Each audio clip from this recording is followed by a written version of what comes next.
오늘 우리가 유다서의 말씀을 이제 살펴보고자 합니다. 우리 지난주까지 우리가 요한 1서 그리고 요한 2서, 요한 3서의 말씀들을 살펴보았더랬습니다. 우리는 사도 요한의 여러 가지 행적들 속에서 여기 한번 이렇게 지도를 보게 되면 사도 요한은 바로 이 에베소에서 복음을 전했고요. 또 사도 요한은 이곳에서 하나님의 사역과 또 우리 여기 반모섬이라고 하는 이곳에 감옥에 갇혔던, 그리고 우리가 보통 주석이나 여러 가지 자료들을 보면은 1회 이렇게 잡혔다라고 말하지만 로마의 황제였던 베스파시안 황제, 그리고 그 첫째 아들 디도, 티투스라고 이렇게 말을 하죠. 두 번째 아들 도미티안, 그 도미티안 때 다시 한번, 그러니까 베스파시안 황제일 때 한번 반모섬에 들어가고, 그리고 두 번째 도미티안이 황제가 되고 그가 기독교인들을 무참하게 살해하는 그런 장면들을 볼 수가 있습니다. 그게 약 AD 95년에서 96년경이 됩니다. 그 1년에 걸쳐서 수많은 기독교인들을 바로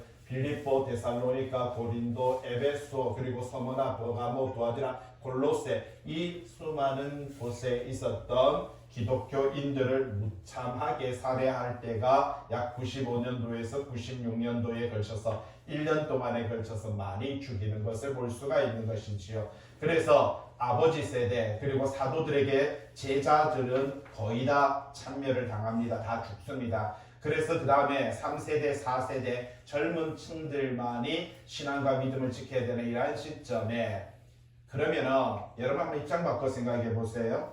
여러분들이 만약 황제라면은 기독교인들을 죽여야 되겠다. 그래서 우리 교회에 공산당이 들어와서 총을 들고 죽여야 되겠다. 그러면은 가장 먼저 죽이는 사람이 누구예요? 바로 목회자를 먼저 죽이고 장로님을 먼저 죽이죠.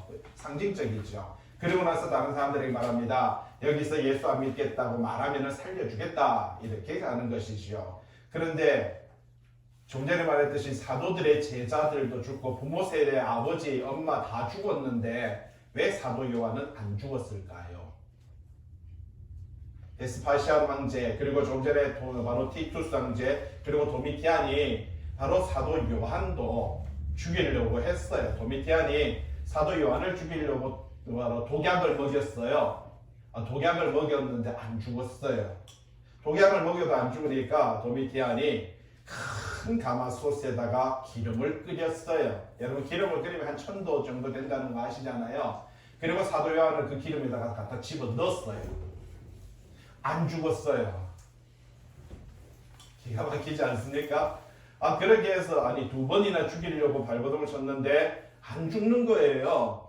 그래서 도저히 안 되겠다 싶어서 반모섬에다가 감옥에 유배시키는 것을 볼 수가 있는 것입니다.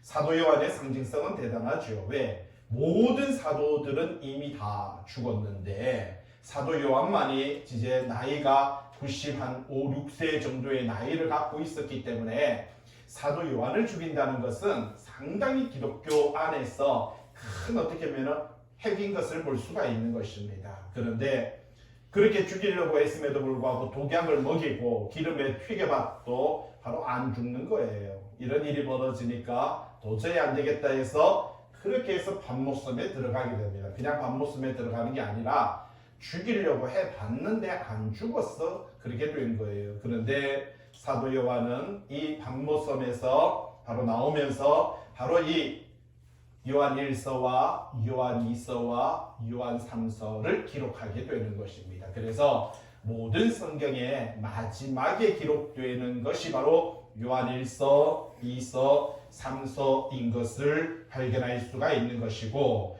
왜 이것을 기록했냐면은 좀 전에 말씀드렸듯이 부모 세대 사도들, 바로 이제 말씀을 가르쳐야 되는 모든 사람들이 다 죽었기 때문에 이제 남은 사람들은 젊은이들밖에 없고요, 어린 아이들밖에 없는 거예요.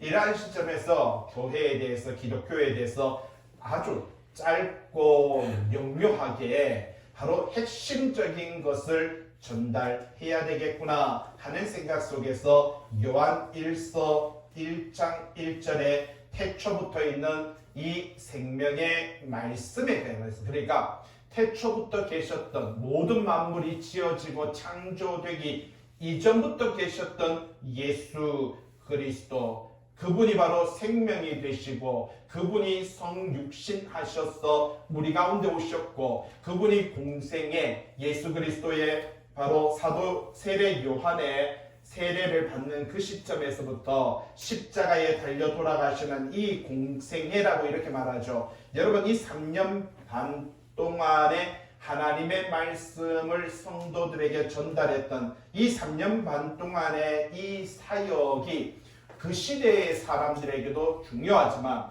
오늘 저와 여러분들이 하나님의 말씀으로 받고 믿고 듣고 있는 말씀이 바로 예수님께서 물로서 세례를 받으시고 피로서 값주고 사신 이 공생의 3년 반의 모든 시간이 이것을 증거하시는 분이 성령이다라고 하는 것에 대한 이야기를 우리들에게 들려주고 있는 것을 볼 수가 있습니다. 그래서 요한일서 2장 2절에 그는 화목제물로 오셨다 이렇게 말합니다. 오늘날 우리는요, 성탄, 예수 그리스도의 탄생을 기념하고 예수 그리스도의 탄생에 포커스가 맞춰져 있지만 성경은 어디에도 예수 그리스도의 탄생을 기록하지 않습니다. 오로지 성경은요, 예수 그리스도의 죽으심과 예수 그리스도의 십자가의 사건을 기록하고 있는 것을 볼 수가 있는 것이지요. 그것은 탄생이 중요한 것이 아니라 죽으심이 중요하기 때문인 것입니다. 바로 화목제물이다 라고 이렇게 말합니다. 2장 2절에 보니까 화목제물, 하나님과 우리 사이를 화목시키고 하나님과 우리를 하나 되게 하는 이 화목제물로서 예수 그리스도께서 오셨기 때문에 그분의 탄생은요, 굳이 몇 월 며칠이라고 말하지 않습니다. 그러나 성경적인 여러 가지 특징들을 보게 되면 바로 6월절의 어린 양, 바로 하나님의 어린 양이라고 말을 하는데 6월절은 보통 4월 초가 됩니다. 그런데 6월절의 어린 양으로 제물로 바쳐지는 순양은요, 1년 된 순양인 것입니다. 그러니까 1년 전에 6월절을 기점으로 해서 앞에 2달, 뒤에 2달에 걸쳐서 태어난 순양을 쓰는 것이 바로 어린 양의 희생 제물인 것을 볼 수가 있는 것이지요. 그런 측면으로 본다면 예수 그리스도의 탄생은 12월 25일이라기보다는 6월절을 기점으로 바로 전이든지 후가 되는데 여러 가지 목자들이 밤에 나와서 예수를 만나기 위해서 말 구유에 누워있는 예수를 만나는 장면들을 볼 때 밤에 목자들이 양을 칠 수 있는 시점은 4월과 5월이 되는 것입니다. 그런 시점과 말 구유에 아이를, 갓난 아기를 누워도 죽지 않는 것. 여러분 12월 25일 이번에 눈도 왔고 추웠는데 여러분 거기는 또 예루살렘 베들레헴은요 803이나 여기 앞산 꼭대기 정도 됩니다. 그렇기 때문에 12월 25일에 애가 태어나서 말 구유에 누웠으면 애는 얼어 죽습니다. 예수님은 얼어 죽으려고 오신 분이 아니에요. 예수님은요 십자가에 달려 돌아가시기 위해서 왔고 저와 여러분들의 하나님과의 화목제물 삼으시려고 오셨기 때문에 엄밀히 말하면 12월 25일은요 성탄의 개념과는 맞지 않는 것이고요. 그렇다면 바로 6월절 어린 양으로 왔기 때문에 성경적인 목자들이 찾아왔던 것과 말구이에 누인 사건으로 볼 때는 4월과 5월 정도의 탄생설이 가장 맞다라고 이렇게 말을 하고 있는 것을 볼 수가 있는 것이지요. 그래서 그러나 우리는요 중요한 것은 왜 성경에서 특정한 그 날을 기록하지 않는 이유가 무엇이냐라고 하는 겁니다. 그것은 여러분 365일이 모든 날이 예수 그리스도의 탄생으로 여겨도 괜찮은 날이고요. 모든 날을 기념해도 괜찮은 날이며 우리가 그 모든 365일 중에서 예수 그리스도를 만나는 그 날이 저와 여러분들에게는요 탄생하는 날이며 그 날이 바로 예수 그리스도의 또한 이 땅에 우리를 만나러 오신 가장 특별한 날이기 때문에 어떤 날을 기념하더라도 그것은 문제가 되지 않는다. 그러나 성경적인 배경으로 보면은 그때쯤이 아닐까. 그리고 왜 굳이 사도들이 그리고 제자들이 그날을 기록하지 않은 것은 사람들이 그날을 우상화시키기 때문에. 아니, 기록도 안 했는데 기억코 없는 날을 12월 25일로 만드는 그것도 문제인데, 없는 것을 만약에 그 날을 공포했다면 얼마나 우상화시키겠냐라는 겁니다. 그래서 하나님이 가장 싫어하는 것이 바로 이 우상화이고요. 오늘 우리가 유다서를 볼 건데, 유다는요 예수 그리스도의 친동생이었던 것을 볼 수가 있습니다. 그런데 이 유다가 말하자면 이 유다서를 적게 되는 것은 배경이 어디냐면은 예루살렘 쪽인 것입니다. 예루살렘 쪽인데, 이곳에서 유다가 바로 이 말씀을 적게 되는 배경이, 잘 보세요. 자, 이쪽에 헬라 문화 속에서도 기독교인들이 많았지만 여기는 헬라 철학 그리고 여러 가지 이단 사상들이 있었고요. 동방에서 왔던 여러 가지 이런 샤머니즘적인 사상들이 이곳에 있었고, 로마가 갖고 있었던 태양신 숭배 사상과 각종 신상과 우상 숭배라는 것이 이곳에 만연했던 것을 볼 수가 있는 것이죠. 그런데 예루살렘 기독교인들, 어떻게 보면 이스라엘이라고 하는 하나님의 백성들이 있는 이곳에도 이제 이단이 출발하게 되고 이단이 발생하는 것을 볼 수가 있는 것입니다. 사도행전 2장에 보니까 베드로와 빌립이 복음을 전하는 것을 볼 수가 있는 것이지요. 예루살렘 바로 옆에 있는 사마리아에서 복음을 전하는데, 거기에서 마술사 시몬이라고 하는 사람이 그들이 성령을 안수를 하면서 성령이 내리는 것을 보고 내가 돈 주고 값 주고 그 성령 내리는 거 사고 싶다라고 하는데, 이 시몬을 통해서 영지주의가 출발하게 되는 것을 볼 수가 있는 것입니다. 예수님께서 AD 30년에 십자가에 달려 돌아가시고 부활 승천하신 이후에 스데반 집사님이 AD 32년에 바로 그가 죽게 되는 것을 볼 수가 있는 것이지요. 그런데 그때 예수님께서 승천하시고 바로 2년 동안 제자들과 그리고 사도들과 많은 기독교인들은요 예루살렘에서 똘똘똘똘 뭉쳐서 신앙과 믿음을 이어가고 있었던 것을 볼 수가 있는 것입니다. 흩어지지는 않는 거예요. 복음이 땅끝까지 이르러야 되는데 이 사람들은 그곳에 모여 있다가 예수님께서 재림하면 자기들도 올라가려고 똘똘똘똘 뭉쳐 있었습니다. 그래서 하나님께서는요 스데반을 순교시키고 사울을 통해서, 그렇게 스데반이 사도행전 2장에 보니까 스데반이 죽고 나서 사람들이 뿔뿔이 흩어졌더라 이렇게 말을 하고 있습니다. 그래서 사울은요 뿔뿔이 흩어진 그 기독교인들을 죽이기 위해서 AD 33년에 다메섹이라고 하는, 예루살렘에서 여기 다메섹이 있는데 이 다메섹까지 오늘날로 보면은요 그 당시에 보면 약 일주일 정도, 아니 열흘 정도는 걸어가야 되는 것이고, 말 타고 가더라도 한 이틀 정도는 걸리는 거리고요. 오늘날 차로 간다면 하루 정도, 차로도 하루는 걸리는 그런 길에 바로 가는 도중에 예수 그리스도를 만나게 되고 그가 예수 그리스도를 전하는 사역자로 변하는 것이 바로 AD 33년경이 되는 것을 볼 수가 있는 것이지요. 이러한 배경 속에서 보면 벌써 이단들은요 AD 33년, 32년경에 바로 이 영지주의가 출발하게 되는 것을 볼 수가 있습니다. 좀 전에 말씀드렸듯이 유다서는요 AD 70년경에, 그러니까 벌써 40년이 지난 이후에 유다서가 기록되고 있는 이런 모습들을 발견할 수가 있다는 사실이죠. 그래서 한번 여러분이 가지고 있는 책 67페이지를 한번 보시기를 바랍니다.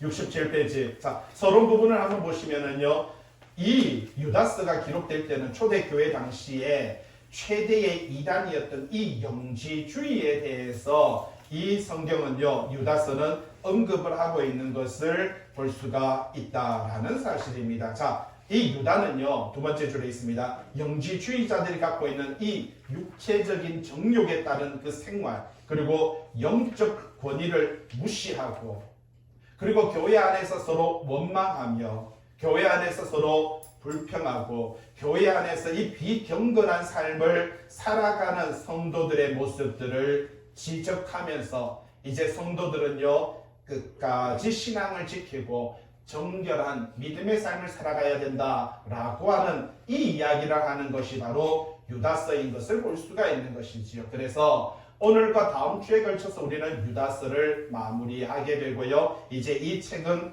끝을 내게 될 것입니다. 이게 끝나고 나면 바로 로마서를 이제 여러분들이 책을 받게 될 것이고요. 이제 앞으로 로마서는 두껍고 내용이 많습니다. 그리고 우리가 많이 배우고자 하는 건데 그거에 아마 제 생각에는 한 1년 정도는 아마 우리가 로마서를 배워야 되지 않을까 그런 생각이 들어지는 것입니다. 자, 좀 전에 말했던 여기서 보면 예수 그리스도의 종이다 라고 이렇게 말합니다. 1절에 밑에 보시면 예수 그리스도의 종이요 라고 그렇게 말을 하고 있는 것을 볼 수가 있는 것이지요. 그리고요 야고보의 형제 이렇게 말을 하고 있는 것을 볼 수가 있다는 사실이죠. 여러분 67페이지 맨 밑에 한번 보시면 관주가 있습니다.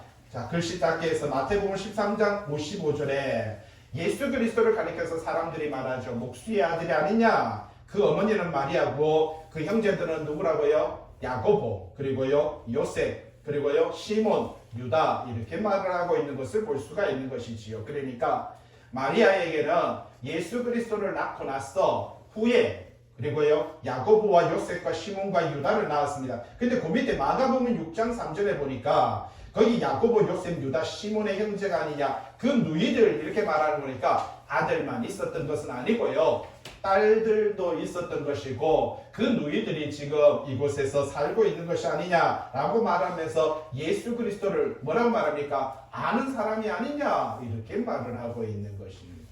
여러분 우리는 지난주에 요한 3서를 살펴보면서 가이오라고 하는 사람과 바로 디오드레메라고 하는 사람을 우리는 살펴보았습니다. 근데 가이오는요 복음 전하는 사람들을 맞아들었고 좀 전에 말씀드렸듯이 사도 요한 시대에 바로 많은 사도들과 사도들의 제자들과 부모들이 거의 다 기독교인들이 거의 다 죽고 나니까 이제 남은 것은 지호, 도영이 그리고 성훈이 뭐 말하자면 은경이, 예은이 이 젊은이 몇 명이 남았는데 그나마 하나님께서는요 다 죽었는데 사도 요한만은 살려주신 거예요. 왜?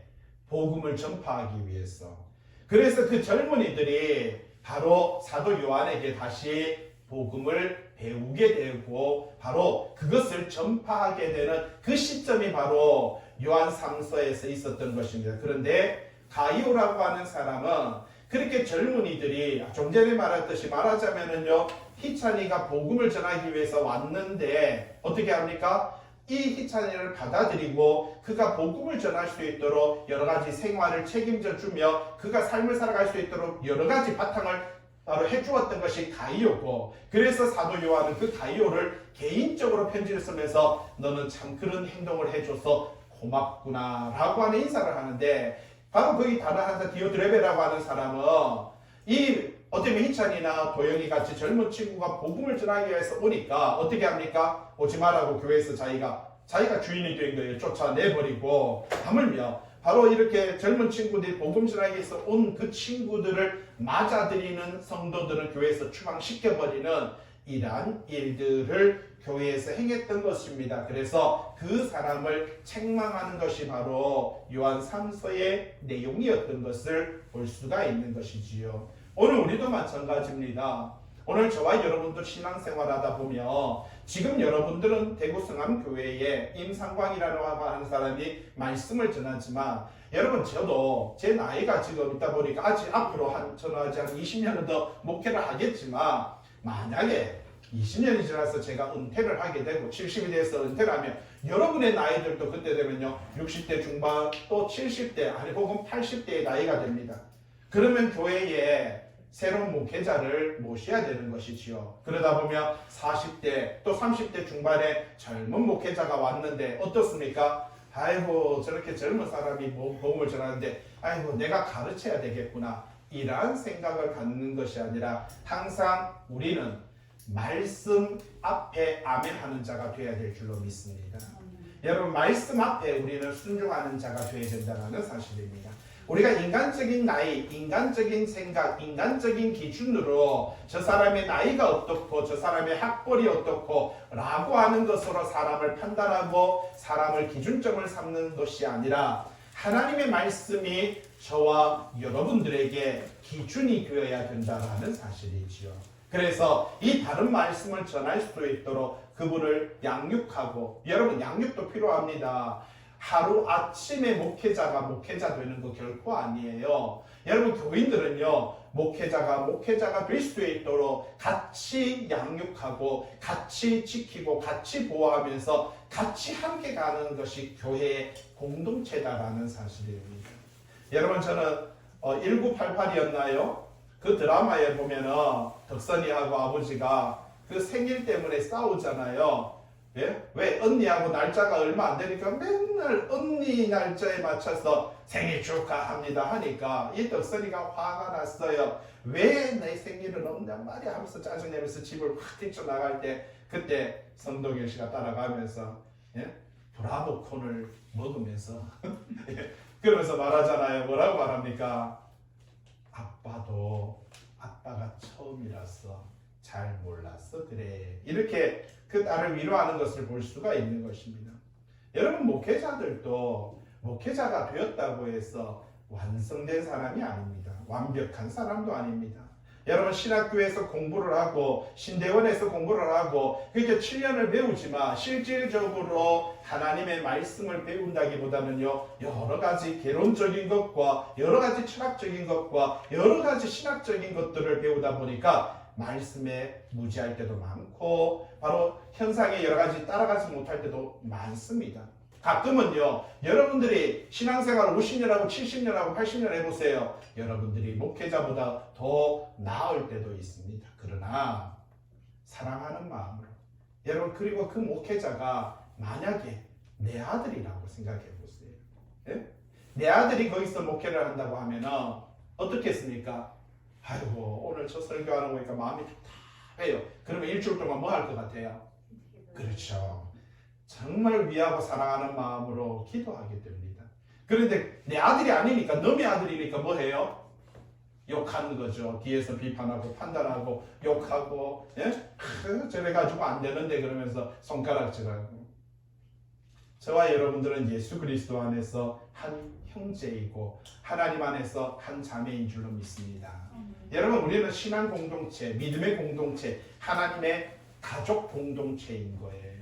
그래서 서로가 서로를 용납하고 서로가 서로를 위하고 서로가 서로를 아끼며 서로가 서로를 위하여 기도하는, 그래서 그가 말씀에 바로 서서 우리를 말씀으로 잘 양육할 수 있도록, 그러니까 좀 전에 말한 예수 그리스도의 말씀을 잘 전할 수 있도록 그 기회와 그 시간과 공간들을 허락하는 바로 요한 3세는 그 가이오 같은 사람, 여러분 그 가이오 같은 사람이 바로 저와 여러분들이 되어야 된다라고 하는 것을 이 요한 3서를 통해서 우리들에게 전달하고 있는 것을 볼 수가 있다라는 사실입니다. 자, 그런데 오늘 이 유다서를 보면은 좀 전에 말 예수 그리스도의 종이고 야고보의 형제 유다, 그렇게 말합니다. 좀 전에 말했듯이 마리아에게는요, 예수 그리스도를 낳고 났어도 야고보와 요셉과 유다와 시몬과 그 누이들, 그러니까 딸들도 있었던 것을 볼 수가 있는 것이지요. 그런데 오늘날 가톨릭은요, 예수 그리스도는요 동정녀라고,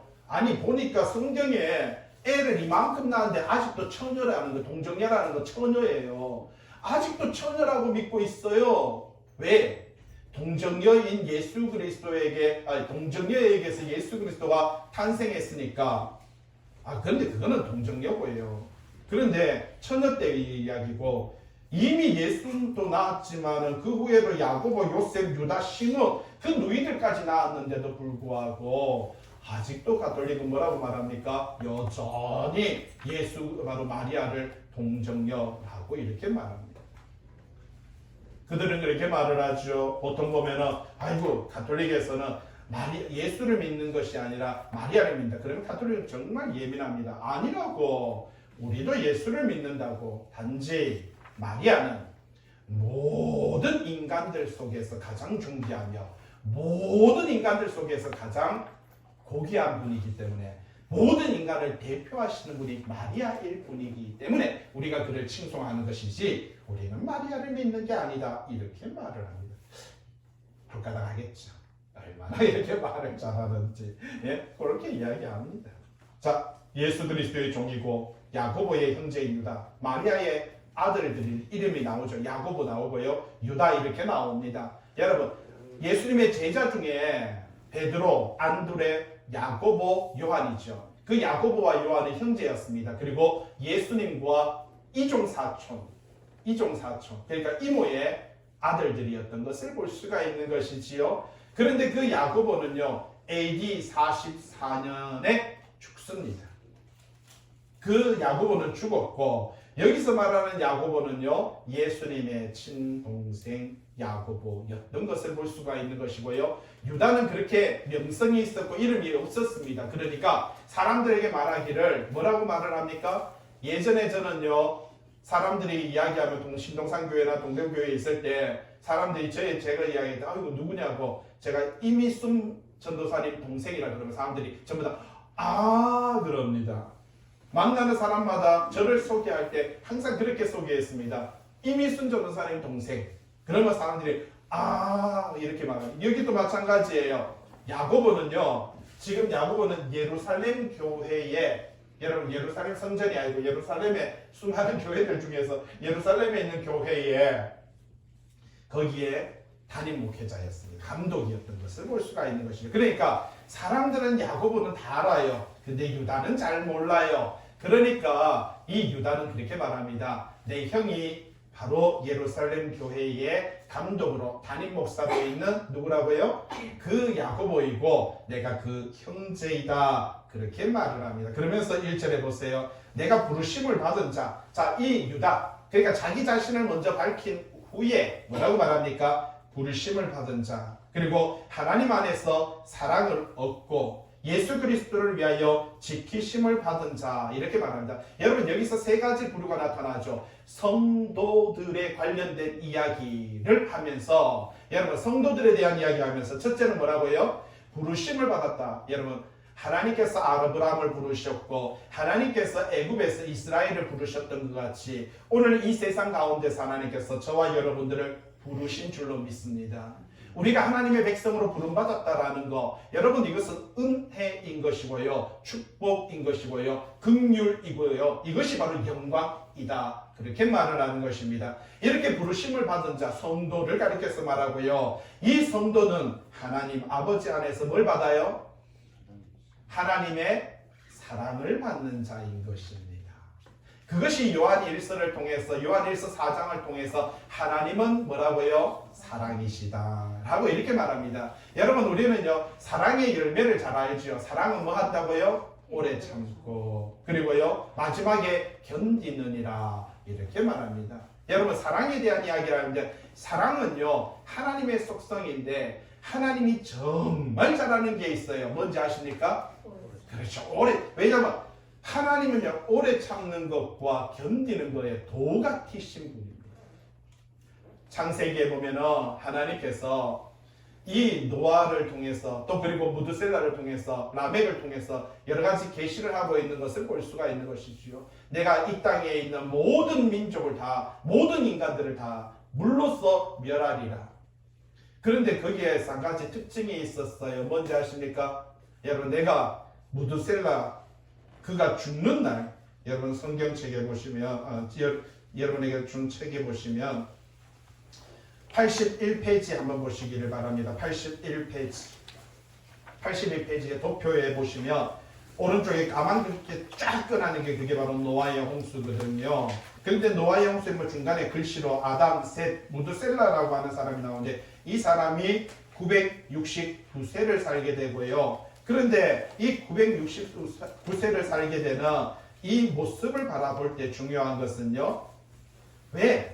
다른 사람들의 나이 보세요. 아담도 930세, 셋도 912세, 다른 여러 사람들이 다 900 몇 년인데 이 사람이 어떻게 보면 무드셀라가 가장 969세 오래 사는 것을 볼 수가 있죠. 왜 이런 일이 벌어졌습니까? 하나님께서 하나님의 백성들을 오늘이라도 회개하면 용서하려고, 내일이라도 회개하면 용서하려고, 내가 1년만 기다리면 저들이 회개할까? 그러면 내가 이 백성을 다 멸하지 않겠다. 하나님께서는요 오래 참고 견디는 데는 도 같았는데, 무드셀라가 900년에 죽었으면 900년에 멸해야 되는 것이고요, 950년이면 죽었으면 950년, 그러니까 무드셀라의 나이를 1년씩 연장시키고 연장시켜서라도 하나님께서는 오래 참았는데 인간의 악함은 끝이 없는 거예요. 회개하지 않고 돌아서지 않는 거예요. 참다가 969세까지 참았다가 안 되겠다. 그리고 결국은 하나님께서는요, 그 모든 인간들을 바로 물로 소멸하시는 그 장면들을 볼 수가 있다는 것입니다. 하나님 아버지께서 우리를 뭐 한다고요? 사랑하십니다. 여러분, 그래서 그분은 오늘도 우리의 죄를 참으시는 줄로 믿습니다. 여러분, 그분이 오늘도 우리를 참고 우리를 용서하기 때문에 우리가 이 자리에서 예배 드릴 수 있는 이 은혜의 시간이 있는 겁니다.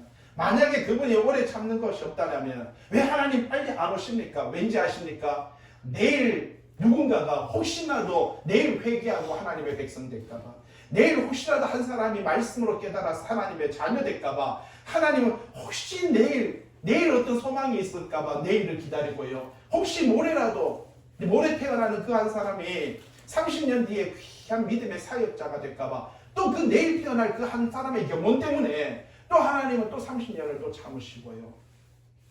그게 하나님입니다. 그게 하나님의 특징인 겁니다. 그 오래 참으시는 은혜 때문에 저와 여러분들이 하나님의 자녀 되었음에 감사하시기 바랍니다.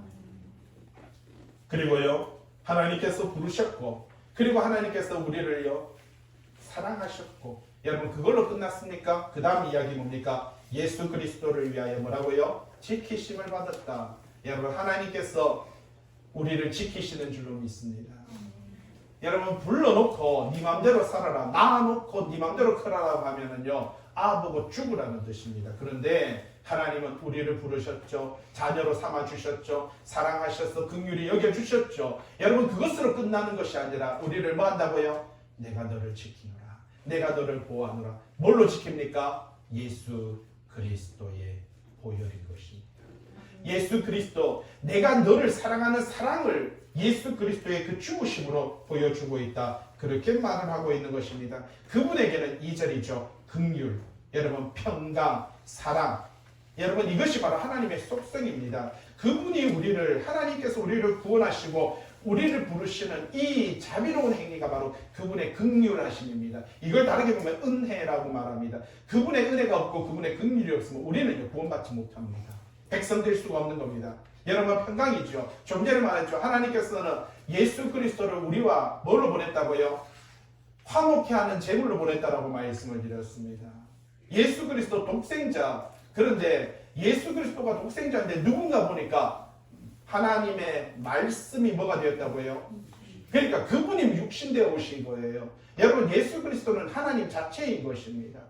성령은 뭡니까? 하나님의 영이 뭐예요? 우리 가운데 오신 거예요. 그래서 성령은 하나님이신 거예요.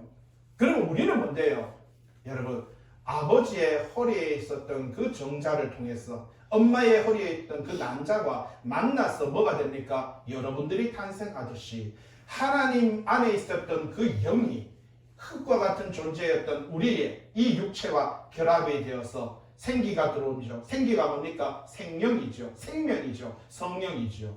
이 성령이 육체 안에 들어오니까 그때부터 사람이요, 흙이 뭐가 되는 겁니까? 생명이 되는 겁니다. 살아있는 존재가 된다는 겁니다. 이 은혜가 얼마나 큽니까? 그런데 여러분, 우리는요, 이 대표와 연합의 원리라고 하는 것이 있습니다. 대표와 연합의 원리라는 것은 그 아담이 타락을 하니까 하나님의 말씀을 저버리게 됐죠. 무슨 언약입니까? 선악과 언약이라고 하는 언약입니다. 이것을 먹는다 내 정령 죽으리라라고 하는 이 선악과 언약을 저버리게 되니까 여러분 보세요. 아담의 허리에 있는 수많은 말하자면 생명, 이 땅에 존재하는 모든 생명은 다 아담의 허리에서부터 바로 그 정자로부터 출발하게 되는 것이죠. 그래서 아담이 타락하게 되니까 모든 인류가 변질되는 것이 그게 바로 대표와 연합의 원리라고 하는 이 교리 안에 들어있는 것입니다. 그런데 문제는 뭐냐면은 하나님께서 인간을 대표로 삼으실 때 인간을 흙으로서 만드는데, 여러분, 이 흙이라는 것은 전 우주의 모든 별들이 다 흙이거든요. 근데 인간을 이 흙의 대표로 만들다 보니까 인간이 변질되니까 전 우주가 한 번에 변질돼 버리는 것을 볼 수가 있는 것이죠. 그래서 로마서에 보니까 뭐라고 말합니까? 로마서요 8장에 보니까 모든 만물이 거기서 우주라고 말합니다. 코스모스라고 말합니다. 전 우주가 하나님의 아들들이 회복되기를 간절히 그들은요 사모하며 기다린다라고 그렇게 말합니다. 그래서 저와 여러분들이 하나님의 아들로 하나님의 백성으로 자녀로 다시 한번 처음 아담의 모습으로 회복되는 그날, 그때 전 우주가요 하나님의 풍성한 하나님의 동산이 되게 되는 것입니다. 그날을 전 우주가 간절히 기다린다. 성경은 그렇게 말을 하고 있는 것이지요. 그러한 긍휼과 그러한 평강과 그러한 사랑이, 하나님의 그 크신 사랑, 이것이 너희들에게 어떻게 해요?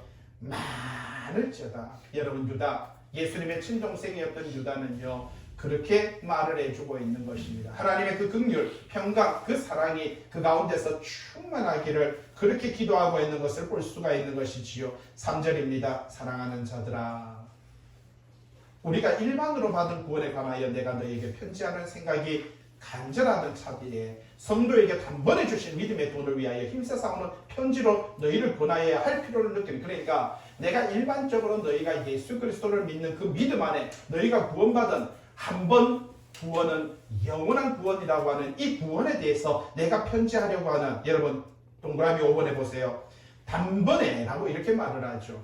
한 번으로 영원한 것을 누리는 겁니다. 구원도 마찬가지예요. 여러분, 내가 한 번 구원받았으면 그 구원은요 영원한 겁니다. 여러분, 한 번 여러분들이 부모의 자녀로 태어났으면 그 자녀는 영원한 거 아닙니까? 우리가 한 번 하나님의 백성 되고 한 번 하나님의 자녀가 되었으면, 여러분 내가 구원받는 그 순간부터 구원은요, 여러분 잘 보세요. 구원은 받는 것이고요, 구원은 내가 구원받은 순간부터 구원을 이루어가는 겁니다. 이루어가다가 내 육체의 시간이 끝나는 그 순간에 하나님 앞에서 구원은 완성이 되는 겁니다.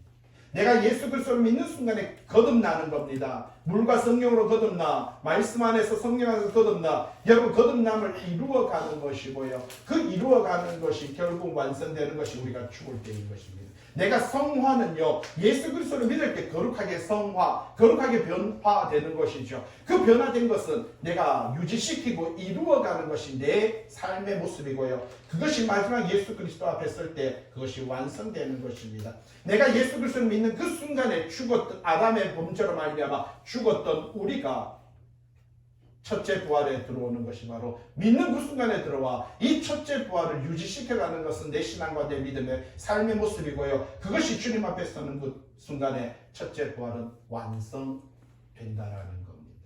그런데 구원파들이 당신 언제 구원받았어요? 라고 하는 것은 상당히 무식한 바로 질문인 것을 볼 수가 있는 것이지요. 여러분, 우리는요 구원은 받는 것이고 구원은 이루어가는 것이고 그리고 구원은 완성되는 것입니다. 이 모든 단계를 가리켜서 뭐라고요? 구원받았다. 이 모든 단계를 가리켜서 거듭났다. 그래서 내가 예수 그리스도 안에서 태어나서 죽을 때까지, 하나님 앞에 설 때까지가 구원과 거듭남과 중생과 첫째 부활의 완성, 마찬가지잖아요. 여러분 뭐라고 하니까 평생 잘 살았다. 여러분 평생 뭐예요? 내가 엄마 뱃속에서 태어날 때부터 시작해서 죽을 때까지를 가리켜서 뭐라고 말합니까? 평생. 우리 장모님 지금 83세? 83세가요? 이제 83세, 평생 83세 살았고, 우리 도영이는 평생 몇 년 살았니? 응? 13년 평생 살았어요. 평생! 응? 평생 13년을 살았고요. 장모님은 평생 83년을 살았어요. 70년의 개인이 있어요. 근데 도영이가 만약에 오늘 하나님께서 온나 그러면 아이고 평생 13년 잘 살았어요. 평생 잘 살았어요. 마찬가지입니다. 어떤 사람은 신앙생활 30년 한 사람도 있고요. 어떤 사람은 신앙생활 80년 한 사람이 있고, 어떤 사람은요 어제 교회 왔는데 오늘 죽어가지고 하나님 앞에 갈 때 그 사람도 뭐예요? 평생 신앙생활 할 거예요. 하루지만. 하루 신앙생활 해도요 평생 신앙생활 한 거예요. 예? 여러분 그 은혜가, 그 긍휼이, 그 사랑이 여러분에게 많아지기를 원합니다. 이 단번에 주신, 여러분 이것은요 구원은 단번에 주신 겁니다. 이 일반적인 이 구원은 우리가 단번에 주신 것이고요. 그렇게 단번에 받은 이 구원의 성도들은요 6번 동그라미 믿음의 도를 위해서, 이게 좀 전에 말했죠. 우리가 구원을 단번에 받았으니까 그 다음에 어떻게 해야 돼요? 믿음의 도, 말씀, 예수 그리스도에 대한 말씀과 바로 하나님의 말씀과 예수 그리스도에 대한 믿음과 성도의 인내로 살아가는 것이 바로 믿음의 도를 위해서 어떻게 해야 된다고요? 힘써 싸워야 된다. 그렇게 말을 하고 있는 것입니다. 성도들은 그렇게 살아야 되는데 문제가 있어요. 4절 보세요. 어떤 사람이 있어요? 가만히 들어온 사람이 몇이 있다. 여러분 잘 보세요. 좀 전에 말했죠. 유다서는 예루살렘에서 준다고 말했죠. 자, 요한 1서, 2서, 3서는요. 요한 1서, 2서, 3서는 사도 요한이 에베소에서 적고 있습니다. 그런데 이걸 적을 때는 AD 95년, 유다서는요 AD 70년. 그러니까 AD 95년도에 여기가 이단들이 판을 치는 거는 이해되겠는데 AD 70년도에 예루살렘에도 벌써 이단이 판을 쳐요. 근데 좀 전에 말했죠. 예루살렘 바로 옆에 사마리아에, 그 옆 동네 사마리아에 시몬이라고 하는 사람들이 베드로와 빌립을 만나면서 그 성령을 나에게 달라. 그 마술사 시몬이 사도행전 2장에 나옵니다. 내용이 1장 마지막 절에 나와요. 그런데 거기에서 시몬 AD 32년, 그러니까 AD 32년, 그러니까 유다가 이 유다서를 AD 70년, 벌써 40년 동안에 이 이단들은요 판을 치고 자리매김을 했는데 이들은요 곳곳에서 40년의 시간이 지나 보니까 얼마나 뿌리를 잘 내렸는지 모릅니다. 그래서 4절 가만히 들어온 사람 몇이 있는데 라고 이렇게 말을 하고 있는 것을 볼 수가 있는 것이지요. 그들은 옛적부터 이 판결을 받기로 미리 기록된 자. 여러분 이거 잘 보세요. 이 두 가지가 좀 전에 하면 우리가 구원받는 그 순간이 여러분 구원의 첫 열매가 맺혀지는 거죠. 그런데 이것이 열매를 우리가 맺어가는 상황과 완성되는 상황이 있듯이 잘 보세요. 여기도 아주 그 반대로 이야기합니다. 가만히 들어온 사람은요 뭐라고요? 옛적부터 이 판결 무슨 말이에요? 하나님의 심판의 판결이 그들이 이단이 되고 잘못된 교리를 전하는 그 순간부터 뭐라요? 이미 판결되었다는 겁니다. 근데 그 판결되었음에도 불구하고 이 사람들은 살아가지고요 돈도 잘 벌면서 거짓말하면서 열심히 기독교인들을 미혹하고 있는 것을 볼 수가 있다는 사실이죠. 옛적부터 이 판결을 받기로 미리 기록됐다라고 말하는 것이 바로 우리의 구원도 믿는 그 순간부터 그리고요 현재 좀 전에 말 믿음의 도를 지켜가는 그 순간 그리고 우리가 힘써 싸워서 여러분 하나님 앞에서는 그 순간까지 이 모든 것이 구원함이듯이 어떻게 보면 이 영지주의자들이나 가만히 들어오지 거짓 선지자들이 그들이 예수 그리스도를 버리고 이렇게 잘못된 것을 짓거리를 하는 그 순간부터 이미 그들은요 심판받은 것이다. 그렇게 말을 하고 있는 것이지요. 여러분 보세요. 이 사람은 경건하지 않고 하나님의 은혜를 도리어 방탕한 것. 이게 무슨 뜻이냐면 동그라미 5번 한번 찾아보세요. 하나님의 은혜는 예수 그리스도를 통해서 그리스도인들을 용서하고 자 그러니까 하나님께서는 예수 그리스도를 통해서 그리스도인들의 죄를 뭐 한다고요?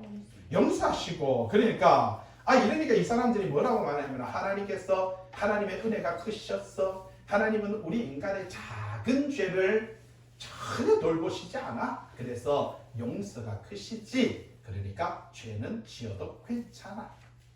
이게 뭡니까? 여기서 하나님의 은혜를 뭐라고요? 방탕한 것으로. 그러니까 예수 좋아 믿어도 괜찮지 믿지만은 그러나 죄를 지어도 하나님의 은혜가 있지 이렇게 말을 하고 있는 것을 발견할 수가 있다는 사실입니다. 참 이게 맨 밑에 69페이지 동그라미 6번 뭐라고 말합니까? 영지주의자들은 예수 그리스도의 바로 여러 가지 신인 양성과 그의 부활을 믿지 않았고 그들은요 불경건한 행위를 통하여서 하나님의 은혜를 악용하였던 것을 볼 수가 있다는 겁니다.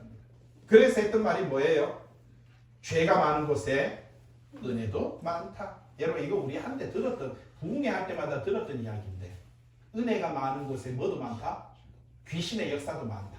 요게 반대로 돼가지고 요게 죄가 많은 곳에 하나님의 은혜가 많다. 요게 이제 영지주의자들이 했던 소리거든요.